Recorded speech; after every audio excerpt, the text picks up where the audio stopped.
Hey guys, welcome back to the channel. Today we are going to be doing another e-bike review. In this case, we are testing out the Discover 2 from a company called Velotric, and I believe this is the 8th e-bike that I've tested, but this one is a little bit different. It is the first skinny tire bike that I've ever tested. It is also the first bike with a cadence sensor and a torque sensor. Now, what does that mean? A cadence sensor, very simply, you've got a sensor in the pedals that tells you whether or not you're pedaling. You're going down the road, moving the pedals, it will automatically kick in your pedal assist and zip you down the road at whatever speed you're set in. A torque sensor, a little bit different. It senses how much force you're actually pedaling with. So if you're pedaling very light, it gives it a little bit of power. You're pedaling a little bit faster, it gives you a little bit more power. It is supposed to give you a lot more natural feel because however much assistance you are getting is going to be depending on how hard you are pedaling. So if you're going up a hill, lightly pedaling, it'll just give you a little assist. You'll go nice and slow. If you're really working it, it'll give you a lot more power. I'm very excited to try that feature out, but before we get to the road test, I want to go over some of the other features of this bike because I found from the other 8 bikes that I've reviewed, a lot of the comments that come in are from people who either just bought the specific model that I'm testing or are on the fence about buying that model and they want to know about a lot of the features. And a lot of people are watching the videos hoping that I'm going to go through the computer, like the controller that it has with the display, because what people seem to do a lot of is go into the settings, mess something up, and then they don't know how to get back to the factory settings. So I'll go through the controller here so that you guys know where your factory settings are and I can show you how to adjust those. It also seems like it's a little bit easier to watch a YouTube video than it is to read the instruction manual. I find that to be the case. I can't stand reading. I have to actually watch something in order to learn. So we'll see if we can help you out a little bit there. Now, when I was reading the reviews on this bike, what a lot of people mentioned was that this was the model that they got when they rented an e-bike somewhere, and they loved it so much that when they got home, this was the model that they ordered up. And that, to me, is exactly what this looks like. It looks like the kind of bike that you would get if you were going to go rent an e-bike somewhere. You've got your skinny tires, so it's way more of a road-going bike than an off-road fat tire style. You have your little luggage rack on the back. You have a step-through design, so it would be perfect for anyone ranging from, say, 5 feet tall up to like 6'5", and it has pretty much all of the standard features that you would expect from a high-end e-bike with a very simple display. So let's go over some of those features now. We've got hydraulic disc brakes, both front and rear. It does have front suspension. We've got a headlight, taillights. We also have turn signals. That's a little bit unusual on e-bikes. We have a bell. We have an 8-speed Shimano shifter. We have a 48-volt, 705 watt-hour battery made by Samsung LG using the 21700 cells. We have a 48-volt, 750-watt motor capable of powering this up to 28 miles per hour. The bike has a max load capacity of 440 pounds. Now let's take a look at the controller. All right, on the left-hand side of our handlebar, we have our multi-function switch. There's a button on the top. On the bottom, we have an M button right there, a left, right, up, and a down. We will hold that top button down, and that will power up our little computer right here. Once we're all powered up, probably what you'll use the most are the plus and the minus. The plus will get you up to pedal assist 5 and then all the way back down to 0. Both of these buttons, the up and the down, they do have multi-functions. So if you hold the plus down, it will go ahead and turn on our headlight. There's that.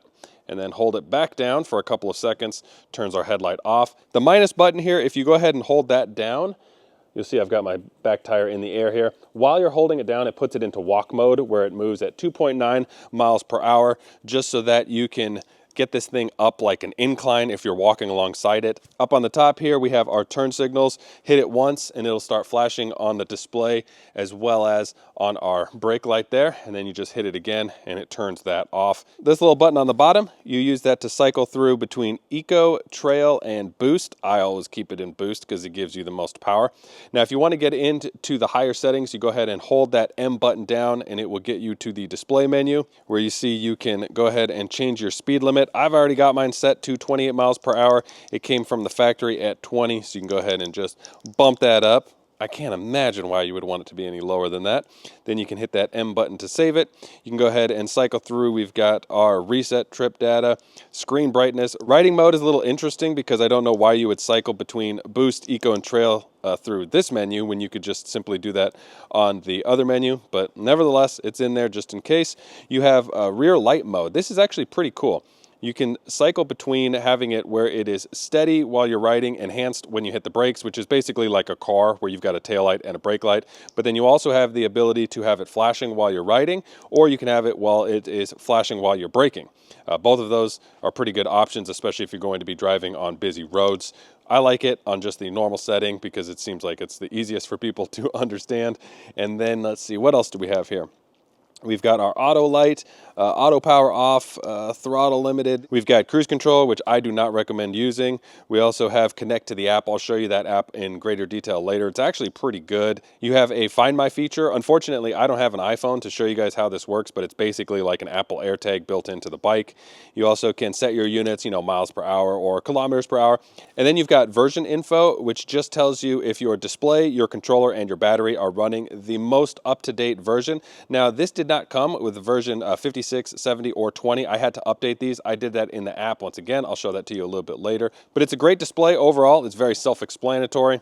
We'll go ahead and get out of here. And now we're back to our regular display. Now let me show you that app.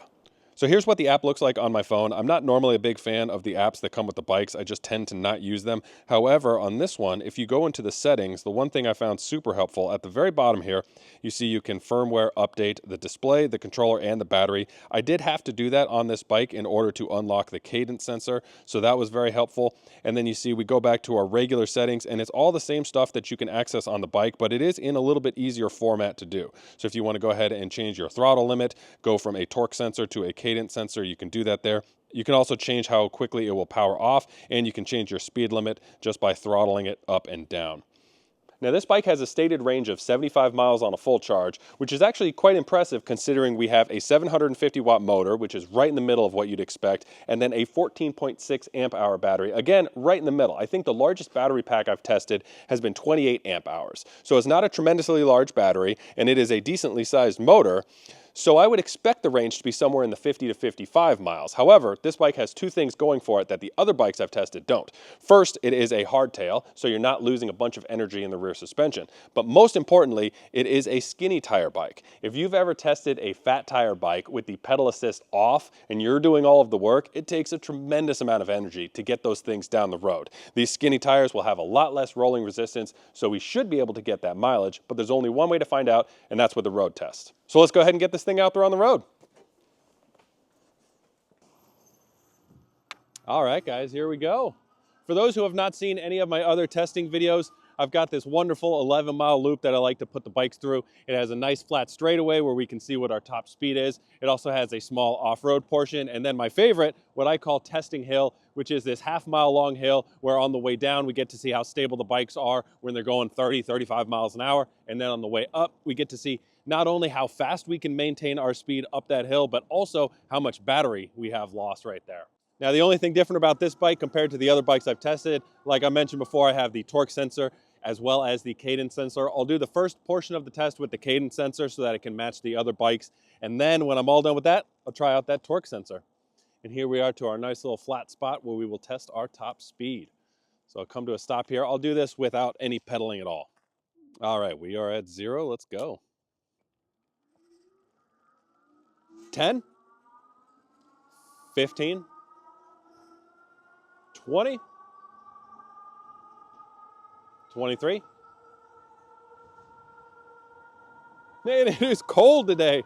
26. Will it hit 28? Yes, it will. 28.3. Okay, so it's going back and forth between, oh wow, 29. 28, 29, right there. A little bit faster than they say. That might be a first. Wow, it's nice and smooth. These road tires are so quiet compared to the fat tires. Let's see how this thing does with pedal assist off, because those fat tire bikes are, whew, they take a ton of work when you're in no pedal assist. This is not bad. This is just like a regular bike. Let's go through our gears here. Yeah, this is not bad at all. This is way better than a fat tire. All right. But that is boring. Let's get back up to speed. All right, here we are at the top of the hill. Let's see what it does on the way down. Usually the bikes will end up going around 32, 35. This one might end up being a little quicker just because of the road tires. 32. All right, we're ready to go up the hill here. I will not be pedaling. We'll see what speed we can maintain. So far, so good. We are at 20 miles per hour. Usually the bikes drop to about 14 right here. We're at 16. Oh yeah, that's probably where we'll end up. 14. 13. We started up the hill at 93%. We are holding that on the battery. Usually we'll lose about 11% just going up this hill because it is so steep. Looks like we bottomed out at 13 miles per hour. We are back climbing up here. We are at 16 currently. There is one more steep part at the end.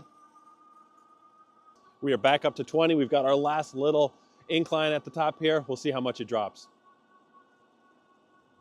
All right, we bottomed out at 17 on that portion of the hill. We are back up at the top here. We are increasing our speed. We will see if our top speed is still 28 now that our battery is slightly depleted. All right, we are at 26, 27. We hit 27, 28. All right, well, that's fantastic. We lost 5% of our battery life, which means this is the new most efficient bike I've ever tested. Well, that's really cool. It's got to be the skinny tires and the hardtail. It's got to be.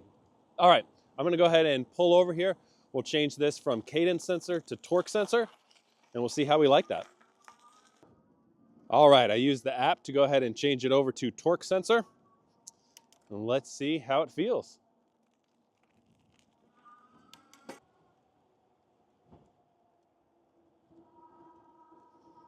Oh, that is different. Wow. Well, it feels exactly as advertised. If you're just lightly pedaling, you'll get a little bit of power. You pedal harder, and it feels like you get a little boost there. Oh, that's actually pretty cool. Let's see if the top speed can be any higher. Still 28. Wow. That is way better. I don't think I'm going to use the cadence sensor anymore. That torque sensor is definitely better. All right, let's see how this thing does. A little bit of off-roading here. So the lack of suspension and the skinny tires obviously limit the off-road capability, but I will say that torque sensor makes a huge difference if you are going to be pedaling off-road. It's definitely a lot more natural feel. All right, so prediction here. I bet you in probably 2 years, you will only see that torque sensor on these bikes because that is, without a doubt, better than the cadence sensor. Ideally, you have a throttle and a torque sensor. That way you can use the throttle if you need more boost, and then whenever you're just pedaling, the torque sensor takes over. I mean, it's just clearly a way more natural feel. All right, let's see what we've learned. All right, so what do we think about this bike? I would say that the torque sensor alone makes this a good purchase, and then the lack of off-road capability is more than made up for in the efficiency. It is currently priced at $1,899, which is right in the middle range for a bike like this. However, this video is being posted in the lead up to Black Friday, and I know there are some deals coming up, so if you check a link in the description below and you click on it soon enough, you should be able to take advantage of those deals. Otherwise, that's it. Thanks for watching. See you guys later. Thanks for watching, everybody. Bye-bye.